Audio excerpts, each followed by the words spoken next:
New documents detail what may have happened in the moments leading up to the stabbing death of a Frisco ISD student, Austin Metcalf. It comes as the community continues to really process what all happened. You know, there's certain stories that just shake your faith in humanity, and this Karmelo Anthony killing of Austin Metcalf story is exactly one of those cases. As more and more evidence ends up coming out, we get a clearer and clearer picture of this obvious homicide, this obvious murder, this obvious not self-defense case, and yet what we see time and time again on social media is a bunch of deliberately crafted fake social media posts in order to get engagement and reel people into the idea that Karmelo Anthony is actually the real victim, that Texas law somehow protects this 17-year-old kid from bringing a knife into a school area, picking a fight with a white kid, and stabbing him in the heart. And everybody who disagrees is just an evil white racist. In fact, this campaign is so successful that Karmelo Anthony has raised on GiveSendGo at the time of me recording this video nearly $250,000 in funds in order to allegedly pay for his defense at the criminal trial, but will likely be compensation for members of his family in this particular case. Now, we're going to break this down. We're going to break down all the lies and then go over the police report and expose how the lies being put forward aren't even alleged by Karmelo Anthony in said police report. But before we do, I want to thank everybody who supports this channel via actualjusticewarrior.com/join. Give me the money. Give me the money. Okay. I've already done a couple of videos on this particular story. My previous video focused on a viral, horribly written, defamatory, and fake Facebook post that, of course, was purported to be from the Frisco PD police chief. However, the defamation has continued. It's gotten significantly worse, and me saying that Austin Metcalf's killer was able to raise nearly $250,000 for his defense fund on GiveSendGo does not speak to the truth of the matter. The fact is, this guy, Karmelo Anthony, had multiple different fundraisers via GoFundMe prior to the GiveSendGo fundraiser, and a bunch of them reached into the tens of thousands of dollars before GoFundMe actually enforced the same terms of service violation that they enforced against Kyle Rittenhouse against Karmelo Anthony. And the crazy thing about this is that the original fundraiser, I believe, was started by a parody account on Twitter, Reverend Racist Man. You guys get where I'm going with this. And that fundraiser itself also raised tens of thousands of dollars on GoFundMe prior to its cancellation, prior to GoFundMe shutting it down. So these people are not deterred. They want to give a bunch of money to Karmelo Anthony, and the reason why is some of them believe in the misinformation that this is an innocent Beba Angel black kid that is being railroaded by an evil white racist system, but a lot of them just like the idea of a white kid who had his whole future ahead of him being killed by Karmelo Anthony, a black kid who has a history of violence. While here at Centennial, students shocked about what happened, that one of their classmates could be charged with such a serious offense. One girl that we spoke with knew Anthony pretty well, that she says, and told us this. I'm in shock because it's like, I wouldn't expect that from him. I only know him fighting and stuff, like, you know, but to take someone's life is just like a different level. They think it's funny, they think it's hilarious, they think it's some kind of racial revenge against the whites, a la the O.J. Simpson jury that quite literally knew he was guilty of murder and voted not guilty anyway for revenge against Rodney King. Do you think that they're members of the jury that voted to acquit O.J. because of Rodney King? Yes. You do? Yes. How many of you think felt that way? Oh, probably 90% of us. 90%? Did you feel that way? Yes. That was payback. Uh-huh. You think that's right? And it's the kind of story that just shakes your faith in humanity, shakes your faith in the idea that we can have a unified country. But I want to make something 100% clear to all of you in my audience, which is in my previous video and in the video prior to that, I got a bunch of different comments from people purporting to be Black Americans that are absolutely disgusted with this situation. Normal, regular, non-activist, non-misinformed Black people, for the most part, are not on the side of the murderer in this particular case. And I do think think that is quite notable because I don't want people to smear black people as a whole in this country when plenty of black people in this nation have a sound moral philosophy that guides them in these particular cases, and they understand that this is not a legitimate form of self-defense. Also, again, the people who are misinformed by all this campaign in order to deliberately misinform them, I don't blame them 100%. We've seen this phenomenon before when it comes to Black Lives Matter cases, so I'm not surprised that the propaganda within the community is so strong. So again, give the people a little bit of a break. However, let's be clear, there are definitely bad actors that absolutely love this. They think it's funny, they celebrate this, and they excuse this based on a past of evil white racism. Somebody has brought to my attention this video from Amazing Lucas, where again, he quite literally laughs at the death of Austin Metcalf and then blames post-traumatic slave syndrome for Karmelo Anthony's actions. That's what seems to be this story, is that this kid came out in self-defense, and you had one incident where it says, hey, touch me again or come at me again and see what happens. Now, what happens? The kid, the high IQ, this is what they want to say, according to the racists, the high IQ, pattern recognizer, per capita elitist, what does he do? He goes and touches the kid again. And sure enough, this is the ultimate, from what it seems, the FAFO. Like, that's not just being in this country. That's not how we're trained. And this is a partly due to post-traumatic slave syndrome, a book that I recommend you all read. But yeah, that's not going to happen. But there has to be a certain level of privilege, like I said, post-traumatic slave master syndrome, that would somehow trigger in your brain to see, well, what is he going to do? What are you going to do to me, huh? I'm the master. And that's where that privilege comes from. And sure enough, he found out that, this privilege doesn't really, protect you from, knives. I don't know what to tell you. It doesn't protect you from knives. Let us be clear about this. These are the people that are on the wrong side of this issue. These are the people that are backing the killer. These are the people that are knowingly or stupidly, I can't tell which with Amazing Lucas and half of these people, repeating dumbass talking points that have no basis in reality. And by the way, allegedly, a member of Karmelo Anthony's family is also putting forward absolute lies related to this particular case in order to help defend him. And I just want to highlight one of the posts that, of course, was covered by the local news. They definitely had to report on this side of the story, and I want to juxtapose that to what Karmelo Anthony himself said in the police report. A relative of a Frisco teenager took to Facebook to defend him Friday. Kevin Hayes wrote that Karmelo Anthony defended himself against violent aggressors in a now viral Facebook post. He calls the victim and his twin brother bullies and claims they tried to take his belongings, broke his phone, and stomped on it. So yeah, this is from Kevin Hayes, who purports to be a relative of Karmelo Anthony, and he says the truth about Karmelo. Let's set the record straight. Enough with the misinformation and let's talk about facts. First and foremost, it says it's normal, all caps, for students from different schools to gather under another school's tent. Karmelo had friends there and he wasn't trespassing or looking for trouble. 2, the claim that one of the twins had never seen Karmelo before, a blatant lie. 3, no student has the right to remove another student from a school-owned, in all caps, tent. The school owns the tent, not the twins. 4, Karmelo is a track athlete. The twins are not. He wasn't even expecting to see them there. Now, I've actually seen it disputed on whether or not Karmelo was a track athlete or not. Some people had reported that he was skipping school in order to be there, but let us be clear about this. We don't know. It's speculative at the time, and unfortunately, in response to the lies and disinformation put out by these black activists that, again, are celebrating the murder, or in this case, a family member trying to shield his family member, we don't have the truth at this moment in time, but again, we will discover the truth later. But let us get into the heavy allegations being put forward by this individual. Now, here's what they don't want you to know. The twins didn't just ask him to leave, they tried to jump him. Before attacking him, they tried to take his belongings, broke his phone in all caps, and stomped on it.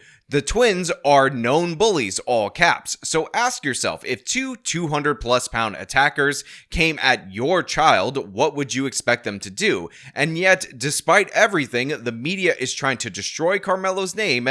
They keep posting pictures of him with an airsoft gun, not even a real firearm, to manipulate public perception. Why? Because they want to paint him as a criminal instead of a victim. Now, he goes on to say that Karmelo has a 4.0 GPA and all these other different different various things, but let us get to the heart of the allegations that are often repeated by a bunch of people that are trying to make the case from Karmelo Anthony, which is, of course, that the twins, as a pair, were trying to jump Karmelo Anthony. And, of course, by the way, these were known bullies that knew of Karmelo before, and Karmelo didn't even know that these two bullies were going to be there who he had issues with in the past. So first, and this should be obvious, if Karmelo knew these people, if he had previous issues with them, and then he's carrying a knife on him and then sits under the tent, that makes it worse for Karmelo Anthony. Remember, according to the witnesses, which we will review again, Karmelo pulled the knife out of his bag prior to any physical altercation.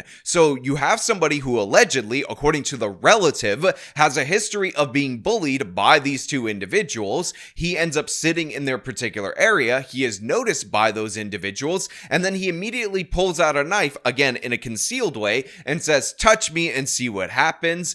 Punch me and see what happens," according to another witness, and then he stabs one of these twins to death. That is premeditated murder. This absolute idiotic relative right here is just provided the motivation, if true, for Karmelo Anthony to be convicted of an unambiguous first-degree murder charge. Let's be clear about that. But the thing is, this all appears to be false. An argument over where Anthony was sitting while the meet experienced a rain delay sparked a confrontation between the teen and Metcalf. According to arrest paperwork, Anthony sitting underneath Metcalf's team tent. You could see it from the air when we flew over the crime scene. Metcalf from Memorial High, Anthony from Centennial. A witness telling police Metcalf told Anthony to move from under the team's tent because he didn't go to their school. The witness telling police Anthony grabbed his bag, opened it, and reached inside and proceeded to tell Austin, "Touch me and see what happens." Investigators writing that Metcalf grabbed Anthony to tell him to move and that Anthony pulled out a black knife and stabbed Austin once in the chest and then ran away. I have yet to find a single source outside of this relative right here that establishes a pre-existing relationship between the Metcalfs and between Karmelo Anthony. In addition to that, no witness, zero witness in the police report establishes that the second brother was involved or that the phone was broken. And by the way, when I'm saying no witness establishes that, I'm including Karmelo Anthony. Again, his statements in the police report talk about him engaging with one individual who, by the way, he does not name because he likely does not know him. And he talks about one person touching him. And even with his claims of self-defense, in nowhere in there do we hear about anything related to they broke my phone, they broke my stuff, or anything of the sort. Again, go to the police report. It's only 7 pages. There was a chain link fence that separated me from the suspect. I gave the suspect instructions to keep his hands in the air. During the time the suspect said verbally out loud, I was protecting myself. It should be noted that I had not questioned him about the incident when he made that comment. I asked him if he had any weapons. He said no. I patted him down for weapons. While we were walking along the fence, I did not locate any on his person. I instructed the male to continue walking along the fence, which he complied, towards an area where there was an opening in the fence that led off the track. While walking him off the track, the suspect said, quote, "He put his hands on me." Then I detained the suspect in handcuffs, handcuffed behind his back, and sat him down on the ground. Officer A. Rissi arrived at the scene at the time. I conducted another pat down, and then I searched the person after he gave consent. This is where that iconic quote comes from, by the way, where he advised that he had the alleged suspect, and then the suspect, being Karmelo Anthony, said, quote, "I'm not alleged, I did it." Now we have from another officer, as we were walking to the squad car, the suspect was emotional and he said, quote, "He put his hands on me, I told him not to." I did not question the suspect about the incident while he was escorted to the patrol vehicle. I searched this person again and had him sit in the backseat driver's side of the patrol car of the vehicle. They give the number right there. While the suspect was in the backseat, I noticed fresh blood on his middle finger. I verbally acknowledged that I saw the blood out loud so that it would be captured on my body-worn camera. It should be noted that the suspect asked me, quote, "Is he going to be okay?" while he was in the backseat. Now, it is important to understand that the absence of evidence is not evidence of absence, but nowhere in any of Karmelo Anthony's spontaneous utterances do we hear him say they destroyed my stuff or anything of the sort, or that there was multiple attackers. And by the the way, none of the witnesses that were present, and there's 30 of them, actually said that both brothers were attacking him. We had nothing from the second brother in his version of the story. In fact, people have had to pathetically cut down his 15-minute interview to about 6 seconds to imply that he was involved in the encounter, which is absurd in every possible way, because there's no evidence at all whatsoever that Hunter Metcalf, Austin Metcalf's brother, was involved in the physical altercation. Now, also notable, and why I decided to read that portion of the police report, is that, of course, Karmelo Anthony did not have the knife on him at the time that the police conducted a search on his person. And the reason for that, we discover later in the police report, which, by the way, is conveniently left out of the overwhelming majority of the reporting, even though these people had access to this report prior to it being released to the public, is because Karmelo Anthony threw the knife in the bleachers. Another witness came forward in order to tell the police that. That witness directed the police to the knife, and guess what? They found it. And by the way, if you don't believe me about all the different various witnesses, they are actually listed at the bottom of this particular police report. The names are blacked out, but what you can see is that you have multiple witnesses to Karmelo Anthony's actions from a bunch of different schools. So the idea that they're all gonna lie based on evil white racism on behalf of Austin Metcalf is completely absurd. But remember, these people don't care about the facts. A white kid who had his whole future ahead of him was killed, and they take joy in that. Again, picture amazing Lucas laughing about it and talking about how he's the victim of post-traumatic slave syndrome. What does he do? He goes and touches the kid again. And sure enough, this is the ultimate, from what it seems, the FAFO. Like, that's not just being in this country. That's not how we're trained. And this is a partly due to post-traumatic slave syndrome, a book that I recommend y'all read. Now again, this should be obvious. Every single reputable source reports this version of events, where there's not a jumping, there's not a group thing, nobody's talking about the phone being smashed or anything of the sort, and we have multiple different spontaneous utterances from Karmelo Anthony, where he doesn't mention that he was attacked by multiple attackers, nor does he mention that his phone was destroyed, nor does he mention that these were long-term bullies of him that were just so evil, white, and racist they teleported everywhere that he was going to be, and oh my god, the evil white racism is just too much. All of the information about the phone being destroyed or both twins being involved in the attack comes from what appears to be two different sources. You have random people on social media, like the author of that fake police chief Facebook post that we broke down in great detail on a previous video, and this alleged relative. Again, these people are faking autopsy reports in relation to the Austin Metcalf case, saying, oh look, he had Molly in his system, so he was high on drugs at the time, therefore, somehow his cause of death was not a stab wound. This is all about racial revenge for a bunch of these people, and it's absolutely disgusting. And by the way, I wouldn't even pay attention all that much to the authors of these particular posts, because there's definitely trolls involved. There's definitely people who are trying to gin up racial division, but what I would pay attention to is the reaction to the post, the support that they're getting. All these different people that are going out of their way to praise Karmelo Anthony, not because they think he's innocent, but because they know he's guilty and they like the fact that he killed a white kid. And I find it kind of crazy that the self-defense claims are all from these unrelated sources. They're not backed up by any kind of reality. Karmelo Anthony obviously said that. That's the only person connected to this, but all this additional information about the jumping and the bullying and all that other stuff, that's not coming from him. It's coming from outside sources, and yet each and every one of the local news segments that came out about this day seem to have a self-defense expert to tell the dumbasses out there in the audience that no, this is obviously not covered by self-defense. He says he told Austin, touch me and see what happens. One of the prohibitions in self-defense is the person claiming self-defense cannot provoke the incident and then claim self-defense when they act. The warrant says a short time later, Austin grabbed Anthony to tell him to move, and Anthony pulled a knife from his bag and stabbed Metcalf once in the chest. Anytime the alleged victim does not have a weapon, that makes it difficult, not impossible, but difficult for the suspect to claim self-defense. The young man who died having a deadly weapon or threatening to do serious harm to this kid, then he has no business using a knife. And so there will be no self-defense claim that he could really urge. So again, I just showed you two different clips of two different attorneys breaking down two different ways that Karmelo Anthony's self-defense claims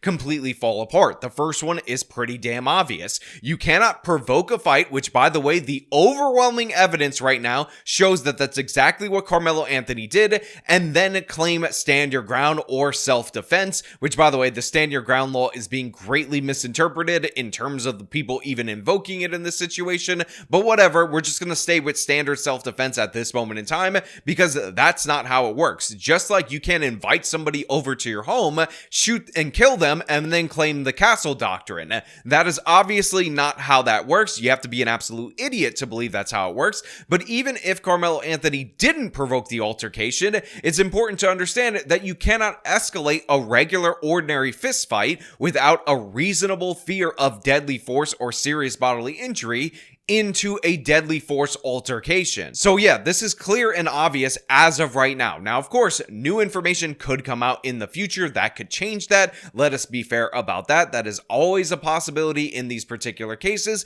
But right now, the facts that are being actually put out by, reliable sources show us beyond a reasonable doubt that Karmelo Anthony is likely guilty of murder. In addition to that, if you take the relative's post at face value, if you believe that's the relative and that's the information and the story that they're going with, that actually provides more of a motive for Karmelo Anthony to commit an even more premeditated murder and makes him even more guilty. Now, of course, the jumping by the two brothers is not backed up by any of the information from the witnesses. We're not hearing anything about the phone being destroyed by any objective third-party source. We're only hearing that from somebody who wasn't there, and I think that's an obvious reason why we should regard that information with less veracity at this moment in time. But I also want to point out something else, and that is related to, of course, the father, who has not only been gracious and obviously very heartbreaking in all his different various interviews, but he's been gracious to the killer. He's been gracious to Karmelo Anthony. He's asked people to stop racializing the situation, even though, again, it is black people racializing the situation to defame his son because his son is white, but he still doesn't want to engage in that, and yet he is consistently attacked, and yet they still go after him. There is never a perfect white victim for these people because, again, they can always fall back on what Amazing Lucas did, which is, it's hilarious that your son is dead. What does he do? He goes and touches the kid again. And sure enough, this is the ultimate, from what it seems, the FAFO. Like, that's not, just being in this country, that's not how we're trained. And this is partly due to post-traumatic slave syndrome, a book that I recommend y'all read. And of course, post-traumatic slave syndrome. Oh my God, the slavery is so traumatic. What was Karmelo Anthony to do? Function like a normal, rational human being, not murder somebody over a dispute over a seat, sit where his actual school's tent was, move when he's asked? Those are too reasonable. To think about the post-traumatic slave syndrome. Oh my God, what a victim, Karmelo Anthony. Oh, so sad. Oh my God, innocent Beba Angel, Aladdin, he just stabbed him in order to feed his starving family. Shut up. Honestly and genuinely, shut your faces if you're on this side. If you want to wait for the evidence to come out, if you want to say he's innocent until proven guilty, totally fine with that. If you want to ignore blatant facts and then reimagine new ones, then no, you're scumbag through and through. And the fact that you're doing this solely based on the race and not based on the actions, not based on the content of the character, pretty disgusting for you to do. But you know what? Those are just my thoughts. Hopefully I won't have to cover this again, but apparently this is going to be an ongoing story. I want to know what you guys think about this down in the comments below. If you like this video, then show them by leaving a like, subscribe for more content, follow me on my social medias, support me via the support links in the description of this video. This has been me talking about the defenders and the people giving money to Karmelo Anthony. Till next time.